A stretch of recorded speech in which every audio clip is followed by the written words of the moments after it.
রাজধানীতে শুরু হয়েছে মাসব্যাপী জাতীয় বৃক্ষরোপণ অভিযান ও জাতীয় বৃক্ষ মেলা 2026। পরিবেশের ভারসাম্য রক্ষা, টেকসই বনায়ন এবং জলবায়ু পরিবর্তনের প্রভাব মোকাবেলার লক্ষ্য নিয়ে মেলায় এসেছে বিভিন্ন প্রজাতির গাছ। দেশি বিদেশি প্রজাতির ফলদ, বনজ, ঔষধি ও শোভা বর্ধনকারী গাছের চারা পাওয়া যাচ্ছে এবারের মেলায়। প্রথম দিনে মেলায় দর্শনার্থী কম থাকলেও পর্যায়ক্রমে মেলা জমে উঠবে বলে প্রত্যাশার কথা জানিয়েছেন নার্সারি মালিকেরা। FM বাইজিদের রিপোর্ট। কেসারেন শেকড় থেকে শিখরে।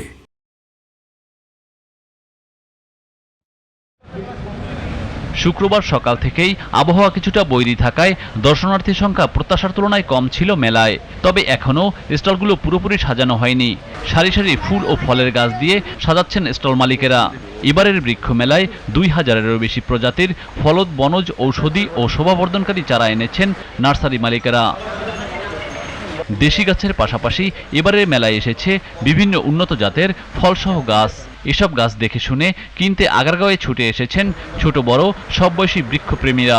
আম, জাম, কাঁঠাল, লিচু সব গাছই আমি পছন্দ করি। এগুলো কেনার জন্য মেলায় এসেছি। আমি প্রতি বছরই টাঙ্গাইল থেকে আমার মেয়েকে নিয়ে এখানে ফুল, ফল এইসব চারা কিনতে আসি এবং যে সমস্ত চারা আমার স্পেশালি পছন্দ হয়, যেমন হলুদ রামবুটান, লাল রামবুটান, এগুলো কিনে থাকি। এবছরও যথারীতি এসেছি।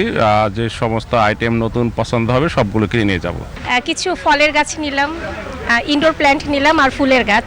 নতুন প্রজাতির আমের মধ্যে আছে হচ্ছে কি চিয়াংমাই, নান্দকমাই, সিমো। এগুলো হচ্ছে কি আপনার সবগুলো ওজনে প্রায় 1 কেজি হয় বা 800 গ্রাম 900 গ্রাম এরকম হয় আর কি।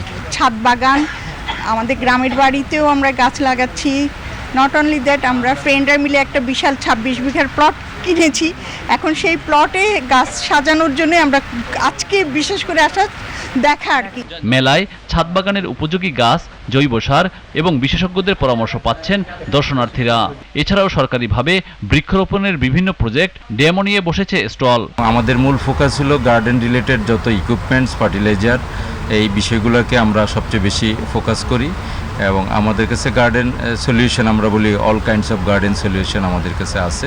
আগামী 10 বছরে আমরা 50,000 হেক্টর চরভূমিতে ম্যানগ্রোভ ফরেস্ট, যেটা বলতেছি উপকূলীয় বনায়ন, সেই বনায়নটা করব। এইটা বাংলাদেশ সরকারের বন অধিদপ্তর এবং বন মন্ত্রণালয়ের সঙ্গে আমাদের একটা এমও সাইন হয়েছে। এই যে আমরা একটা ম্যাপ করে নিয়ে এসেছি, কেওড়া বনের একটা ডেমনস্ট্রেশন করে নিয়ে এসেছি, যেটা আমরা দেখাইতেছি এখানে। মেলায় টানা 3বার প্রথম হওয়া ফয়সাল নার্সারিও এবার এনেছে বিভিন্ন দেশি বিদেশি প্রজাতির গাছ। বাংলাদেশের আবহাওয়া উপযোগী বিভিন্ন গাছ আনা হয়েছে চীন, থাইল্যান্ড, ভিয়েতনাম সহ বিভিন্ন দেশ থেকে। বিভিন্ন ধরনের আনার গাছের কিছু জাত আছে আমাদের কাছে, খুব উন্নত জাতের। এর পাশাপাশি আপেলের নিয়ে আমরা খুব কাজ করছি। আমাদের কাছে আপেল গাছটা মানুষ যারা নিচ্ছে তাদের ফল এসছে, এই জন্য এবছর আমাদের কাছে আপেলের চাহিদাটা খুব বেশি। ক্লায়েন্টরা যদি আসে তাহলে দেখতে পাবে ইনশাল্লাহ, ফল সহ এবং ফল ছাড়া উভয় গাছই আমাদের কাছে পাবে। এবারের বৃক্ষ মেলায় অংশ নিয়েছে 120টি স্টল। প্রতিদিন সকাল 8টা থেকে রাত 9টা পর্যন্ত উন্মুক্ত থাকবে এই মেলা। FM Bayjid, GTV news, Dhaka.